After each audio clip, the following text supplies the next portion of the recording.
Okay, that was a little bit hairy. We had to go over stepping stones in the water, almost in the water, to get here to this area where we are now.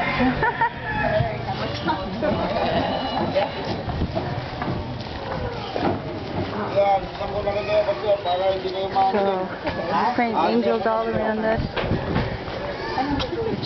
I'm sure you can imagine we need them right now. Whoa, whoa, whoa, whoa, whoa. Yeah.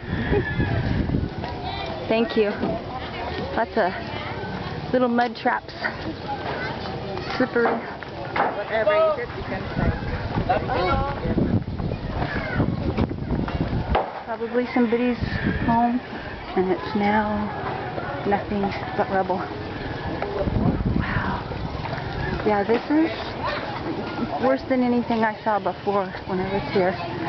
But they never had a flood this bad in 40-something years either.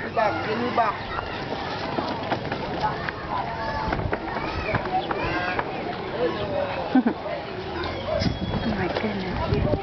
And people are trying to survive in this. The sound